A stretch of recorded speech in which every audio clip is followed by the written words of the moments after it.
Hello YouTube, today I'll be going over the Traptrix cards in much the same manner I did the Madochi cards a while back. A Zexal Era archetype I released in Judgment of the Light. These girls were notable for synergizing with the Pitfall themed Trap Hole series of these traps, as well as being part of a freeway deck that mixed in with artifacts and hands in the eponymous hat format, leading up to the Arc 5 era. With that said, let's get started. The first wave was introduced in Judgment of the Light, and they include Mermelio, which can search out the whole trap cards, an event which lets you summon or search a Traptrix monster if a whole card was activated. It Attracts, which prevents your opponent from negating the effects of your trap cards, and that includes normal traps in general, not just whole cards, and Trap Hole Nightmare, which lets you negate the effect of a special summon monster and pop it. The deck size, as at that point, meant that it wasn't really played as a deck on itself, and probably an engine at best, and it didn't really see much play as a result. But an extended release in Primal Origin in DNA would eventually fix that. When you summon a Traptrix monster from the graveyard if she's normal summoned.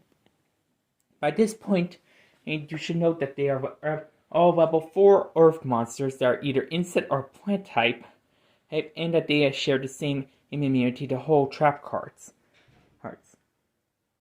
While the Pendulum Era only gave Traptrix one uncard, the Link Era gave them 4. The first of which was released in the very first set of that era, coded the Duelist, and that is Traptrix Mantis. Unlike Defense, this card is faster, but she won't let you special summon the card immediately. He has a drawback.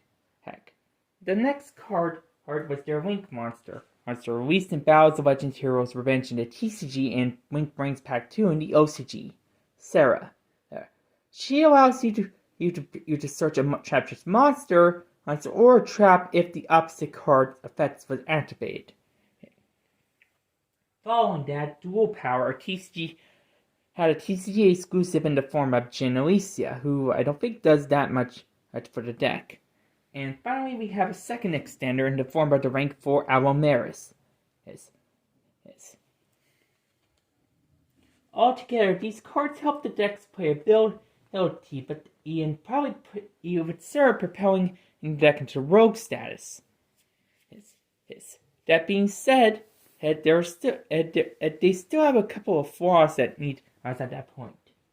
And their synergy and it didn't obviously help the artifacts that had part of the hat deck or even the hand part of it that much. The last wave of support came in Lightning Overdrive, and it had half the cards in the Judgment of the Light ones. Appropriately enough, but Overdrive is primarily dedicated to supporting Zexal support. These two cards are Basiculo and Cuaria. Basiculo is an extender when you send a set card to the graveyard to special summon her. Cuaria, meanwhile, lets you recycle your trap holes, but only once each. And she's only 2, meaning you have to.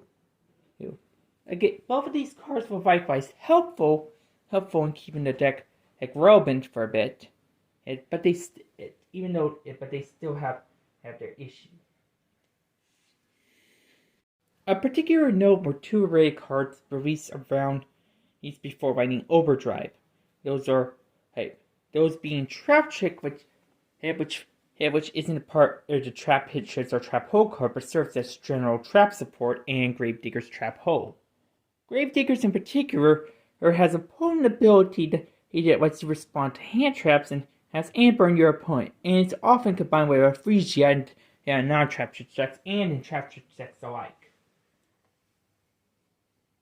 Well, that should be the brief overview of Traptrix. Thank you for watching.